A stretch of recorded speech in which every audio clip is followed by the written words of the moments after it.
Hey guys, this is Ryan from Athletic Conceptual Training. We're serving the Livermore area and we really want to partner with you. Students, if you're ready to get better in basketball, volleyball, tennis, come and check us out. Look at our Instagram. We have a lot of content and we got more coming. We're one of the fastest growing company in the Bay Area and there's no other place to be. Parents, if you really want to unlock the potential of your student athlete, come and partner with us. Or if you yourself want to come out and get some training with Coach Ryan, don't hesitate. All you have to do is click the link below. Unlock your fullest potential. Be ready. Get up, act today. Let's see you soon. Hi, everybody. Thank you for joining us and welcome back to Athletic Conceptual Training. Today, we're diving deep into the soul of storytelling with a powerful voice and modern poetry. Nicole Gillespie. She's Hi. a Kansas. Hi. She's a Kansas City-based author of two acclaimed books, Transparent Moments and Mirrors Reflection. With her emotional, raw, and courageous style, she's earned the People's Choice Award for Best Author and 5-star reviews across Amazon. Today, we explore her story, her writing, and the journey behind her words. Thank you for joining us today. I'm excited to be here. Thank you for asking me. Yes. So let's just jump right in. For those who are just discovering your work, tell us who Nicole Gillespie is beyond the titles. Beyond the titles, first of all, I'm a child of God. Yeah. Secondly, I'm a mother of 3 beautiful children. I have 3 grandchildren. Okay. Shire, Shyla, and Sean. I had to shout them out. Them are my road dogs. And a little nervous. And I'm an introvert. Um, I work at University Health as a unit coordinator in the ICU PCU here in Kansas City, a job that I love so much. That's it, I guess. Okay. What first called you to write? Was there a pivotal moment in your life?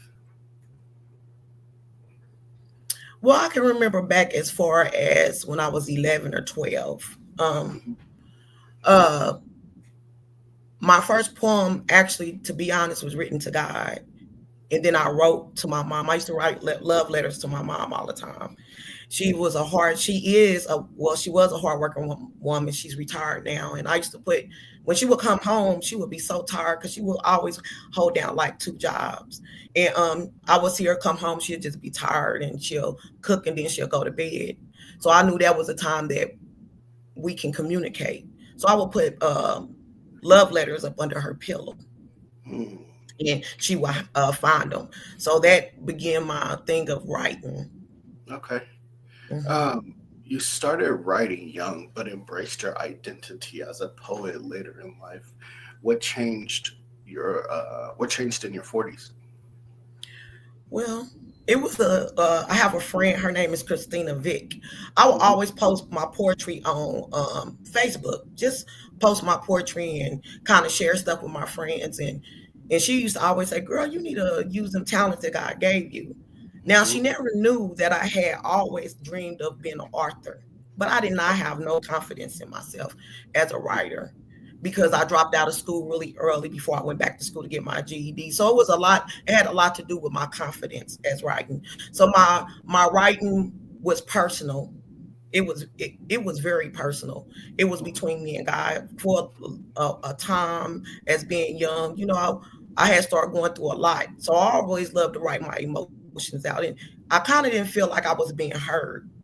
So what I Mm. would do was always write. But I love poetry, so I was never trained in it, but I would just write poetry down through the years. I'm talking about my first book consists of almost 15 years of poetry because I would Wow. write it all the time. And Yeah. and when my friend Christina Vick was like, girl, you need to do something with this poetry. I said, you think Mm. people will like it? She was like, Nicole, you're an awesome writer. So I I began, she let me go back a little bit. So it was a lady named Mrs. Moody that worked at our local library.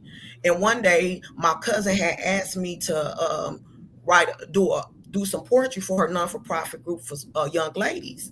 And I had wrote a poem, but I had to have the poem in at a certain time. And I wasn't a good typist. So I asked the librarian named Miss Maxie Moody to type out the poetry.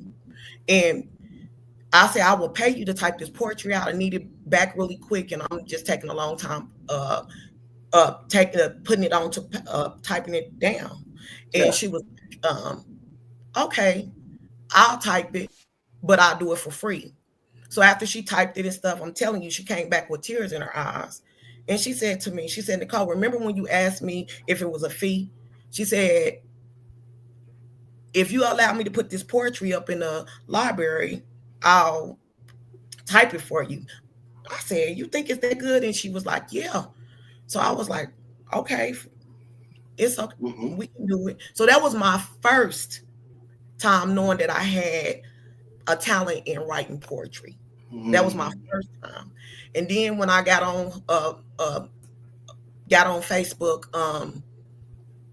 I would just flash out poems here and there, here and there. And I had worked with Miss Christina Vick, and she was always saying, Nicole, you got this talent, you need a what's name? And she had already been an author. And she's like, I think you need to go ahead and do a book. I got excited on the inside because I really always wanted to be an author, but like I said, I didn't have confidence in myself. So Yeah. man, we put together all the stuff that I collected down through the years, Mm-hmm. writings that I collected down through the years, and that's when I came up with my book, Transparent Moments. And she we put it all in. It was already a manuscript, and Okay. we put it in book form. Wow. Yeah. And I mean, them people ate that book up. It never. I had, and it's not bragging, it was just to me like confirmation from God that I had the ability to do it. So when Yeah. people was loving on it and buying the books and all of that, and even asking for my autograph to be inside the book, it just blew me away. I said, look, I'm an ordinary chick. You Yeah. want my autograph? Okay. I'll give you an autograph. So I knew I had something. And then people was saying, Nicole, when your second book gonna come out? Mm. So that motivated me to do a second book, and that one was called Mirror Reflection. But yes, my writing style in my first book was pretty raw and heavy because it was my personal journal to God and Yeah. the things that I would go through life, raising kids after a divorce, um, being fearful that I can't make a young boy a man. You know what I'm saying? Only Yeah. God, I have the ability to nurture him and put um love and compassion inside of him, but I didn't have ability to make him a man. So I wrote about things about life. You know what I'm saying? The Yeah. fears that I had about life, and I would just put it in a book because usually I just wrote out of when I was sad. So I will always write my emotions down, like I said earlier, because I didn't feel like I was being heard, that nobody was hearing my voice. So I would just write that, and I knew God heard me. So, and Mm. I knew I wrote, if I put it down on paper, it will be always a memorial to God, and He'll save my prayers. And that's how that started with the first book. It was just completely about life and life experiences, heartache, uh, uh, religion, Christianity, just everything you could think of. I put in the book. That's down through the years, about 15, 20 years. And when we collected all that together, she helped me set the book up, put the content in, the chapters, everything. Because look, I didn't know nothing about that. Only thing I knew about was writing. And when them people ate that book up, I was like, oh my God, it's something to this. That's wow. That I love that, and just that feeling and that confirmation that you spoke of getting, after being so hesitant, it's Mhm. got to be a really good feeling.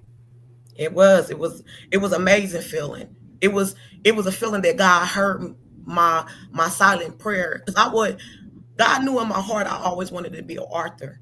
But because I didn't have confidence in myself, the Bible said they praise me with their mouth, but their heart is far from me. They have a form of godliness, but they deny the power thereof. I always been safe. From when my grandma nurtured me in the church, birthed Hmm. me in the church. But my fear I was too scared to mention it to God because that's how much confidence I didn't have in myself, not knowing that God was so powerful that He can change the thing. He qualifies the Mm, unqualified, and He qualified mhm, me. Yes. mm. So when He heard my silent prayer, I was like, "Wow, Lord, you heard all through them years." Yes, He heard my heart, and He That's made me a amazing. partner. Yeah. Let's talk about transparent moments. What season of your life were you in when you wrote those poems? Like I was saying earlier, I know I'm jumping ahead. Like I was saying earlier, just life experiences, going Mhm, through, had been through a bad divorce, um, then raising kids by myself, mhm, finding love again, and then it didn't work again. Going to mhm. church, trying to find my identity in Christ instead of being uh going to the building. You get what I'm saying? Mm, mm. So it was a personal relationship. I was going from religion to relationship. God was showing me through my writings because I was frustrated. Yeah. Um, just with the conditions of the church and everything. But then that's where I found God at. You know what I'm saying? Through that journey of, so I wrote about that in the book about how I was frustrated with the, not the body of Christ. God was showing me it was a difference. It was a relationship with religion. I was frustrated with religion. So some of that is in the book, and um yeah, just life in general. So let me ask you this: you wrote these poems.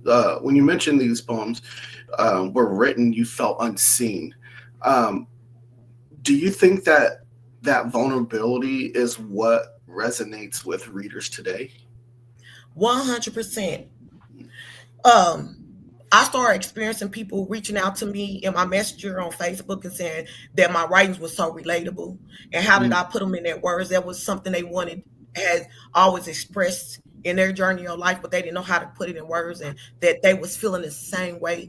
So I learned through my vulnerability. You know, you set free through your testimony, right? And yeah. I didn't only get set free, it was other people was being free too, because they were saying, I'm not the only one. I Hmm. mean, she experienced that too, and it was like, it was personal. I would never put nobody's business out there. People hitting me up in my messenger or reaching out to me saying, "Hey, I can relate to this." Even some people that I didn't even know, and it just blew my Yeah. mind. I was like, "Okay." That's that's amazing. Now your second book, Mirrors Reflection, has a more reflective and even rhetorical tone. What inspired that shift? Um, Bad friendships, just humanity Hmm. alone. Just mirrors reflection. If I can show you the cover of it, it has a woman standing in the mirror, but it's the silhouette of the woman on the outside of the mirror. But the real person Ooh, is on the inside of the mirror. And if I yeah. could read it to you, it Please says, do. "Truth is often mistaken for what is seen on the outside. However, truth is the eyes doesn't lie. Yet has mastered the art of hiding the truth of oneself in plain sight until the mirror is held right before the face. Then truth is spoken without words. The mirror's reflection bounces off the eyes into the soul that was never designed to lie, reflecting the image of who and what we truly are." So, mirror's reflection talks about who you truly are. You looking in the mirror, like, you know who you are when you look in the mirror. Even if you by yourself, you know the character who you are because it's reflecting truth back to you. And my grandma always told me the eyes is the gateway to the soul. So when you Hmm. look in that mirror, you are reflecting back at you, regardless of what everybody see in your everyday life. You know who you are. So it was Yeah. it was talking about love, friendship, um, just it life too, but I wanted to try to pose the book in a rhetorical question. Who you Hmm. when they read the book, like, yeah, like I was talking about love. One of my things is heart's cry, um, matters of the heart about love, and how you accept things that you shouldn't, because it's not that person's fault. If you get mishandled, it's your own fault, because if you love yourself, you won't allow nobody to mishandle what you love. and you have to take accountability for yourself. So I try to put the poetry in a rhetorical question, if that make a lot of sense. So we can reflect back. I mean, this is a perfect segue, because one the two chapters you spotlight are Matters of My Heart and Redemptions of Cry. Yeah, Matters Can of you My share can you share the deeper meaning behind one of them? And I think you started to a little bit already on Matters of My Heart. Matters of the Heart. Just bad relationships for me. And Redemption's Cry is religion, but we're gonna go with Matters of the Heart. Just always losing in love because I didn't know who I was. And then once I discovered who I was, I had to reflect on my heart. And I wrote about trauma bonding. Not because I wanted to talk about being in a relationship with somebody narcissistic or anything like that. Everybody's on that. But how I did trauma bond, you know what I'm saying? It was a true thing that I trauma bonded to people that can share my experiences as when I was younger. So I was hooking up with the wrong person, because two broken people cannot heal each other. They can only hurt each other. Yeah. So Matters of the Heart, it talks about love lost, all of that. What's your writing routine like? Do you wait for inspiration, or do you write daily? I wait for inspiration. Some people are so good at words and they could just write, but I have to write from my heart. So writing from my heart is good for me. I not that I'm waiting for something to happen or anything like that, but I write when the mood hits me. Yeah. How did it feel to be recognized with the People's Choice Award and featured on the international platforms like the Quintessential Listening and Peter Conwo's Global Writers Conference? Well, let's talk about the People's Choice Award, baby. I was amazed because, my first two books, to me, I love them books so much, and I appreciate my friend for helping me. It was amateur. You get what I'm saying? Although it was raw truth, but it was amateur for me because I didn't really know about being an author. And to be recognized as best author in 2022 for the People's Choice Award here in Kansas City, I was the People's Choice. It blew my mind. Yeah. I was at work. I'm gonna tell you a story. I was at work and I was getting phone calls talk about congratulations this, and even people was inboxing me on Facebook, congratulations. I'm like, congratulations for what? They say you a semi-finalist for the People's Choice Award. What? Had no clue. I had heard about the People's Choice Award, and it's a big thing here in Kansas City. It's a beautiful thing because it displays our talents, different talents and stuff.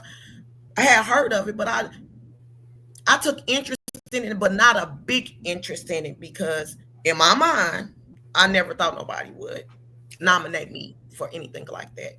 So when I was at work and people got to calling me and stuff, I was like, okay. So I reached out to somebody that I knew that was like, we had a thing down here for a bunch of creatives on 18th and Vine. And I know that he was a poet. His name is Brandon. And I said, look, I don't know what to do. Could you help me out? And he told me, and I hooked up with the people that they start inboxing saying, hey, you get in this private group and we'll tell you what to do or whatever. So yes, and so when I became a semi-finalist, it was another voting that had come up, right? So I was like, okay. So we went through another voting. I made it through that. So I became a finalist. And I was on my way to the People's Choice Award. Yeah. Went to the People's Choice Award, and them suckers called my name, Nicole, for best author. I was like, are you kidding me? It was just enough for me to be nominated. You know what I'm saying? A semi-finalist, even a finalist. It was just enough for me. It was saying, hey, Nicole, you right where you need to be. But to win it blew my mind, and to be recognized and people congratulating me. Even when I would go out in the community, people were like, Nicole, congratulations on being the best author and everything. We knew you had it in. And that's kind of crazy because people will tell you all the time, we seen it in you. We knew Yeah. you had it in you for many years. Even Yeah. people like some of my associates down through life, they'll be like, Nicole, remember you used to talk about writing a book or whatever? I had forgot about that. Yeah. And I was like, you remember that? They was like, yeah, Nicole, I remember that. And it just, God bring you right back, not to a 360 or 180. He'll bring you right back and turn you around and say, here you are, Till you learn that lesson. till you learn that lesson. Yeah. So to be recognized is a beautiful thing. Um, how has the success of your books and your work, how has that confidence helped you in life today? I'm my worst critic still to this day, but it has been a big help. But I want to say this. I had asked a couple of my friends that's good prayer warriors. I told them, I said, I want you to pray for me so I can stay humble. Because for a person that has never been recognized before, or a person never thought they had a voice before, to have a platform that she has always ran from, it feels good, but I don't want it to put it before God. I don't want to get puffed up in the flesh. I don't want to become conceited. I want to always Mhm. keep God at the storefront and give him the praise. So I say, y'all pray for my mind and pray for my flesh that I stay in the spirit and not get caught up in the flesh. I mean, God said give honor where honor is due, but I don't want to lose my focus of the mission, which is to help other people through what I've been through. Mm, I love that. Um, what would you say to someone, and this is the last question, what would you say to someone who wants to heal or find their voice through writing but doesn't know where to start? I'm gonna tell you, just start. It ain't. It's nothing. I start with free writing. You know what free writing is? I learned a long time ago when I went to Penn Valley College. Just free write. Just write anything down. Just keep writing. Write your heart out. Write your soul out. It's gonna happen. Put it down, even if you think it's foolish. Even if you think it's too much. Even if you think you too sharing too much of your vulnerabilities. You got a voice. Even if it's joyous, keep writing. Do it. Just step out there. Or have some friends like I had. They had to push me. God used my friends to hold me by my hand and pull me out there Mm, because I will always revert back. I was comfortable being in my comfort zone, but God don't want you in the comfort zone. He wants you out, especially if he has gifted and called you with something that's not going to only help you get free, but to help others get free. mm. Ladies and gentlemen, Nicole Gillespie is proof that it is never too late to embrace your voice. And when you do it, it can move hearts and minds across the world. Yes, Make sir. sure to grab her books, Transparent Moments and Mirror Reflections, and follow her journey on Amazon, Instagram, and YouTube. Nicole, thank you for sharing your soul with us today. I appreciate you so much, Mr. Ryan, for having me on. I Yeah, this was enjoyed it. really good. And for all the future writers, I mean, it doesn't have to even be writing, for all the future et ceteras, listen to these words, let them simmer in your soul. Follow, get the books and follow this journey that Nicole has gone down, because if she can do it, you can too. Yes. Thank you Thank so you, much. thank you, thank you. You're welcome. Hey guys, this is Ryan from Athletic Conceptual Training. We're serving the Livermore area and we really want to partner with you. Students, if you're ready to get better in basketball, volleyball, tennis, come and check us out. Look at our Instagram. We have a lot of content and we got more coming. We're one of the fastest growing company in the Bay Area and there's no other place to be. Parents, if you really want to unlock the potential of your student athlete, come and partner with us. Or if you yourself want to come out and get some training with Coach Ryan, don't hesitate. All you have to do is click the link below. Unlock your fullest potential. Be ready. Get up, act today. Let's see you soon.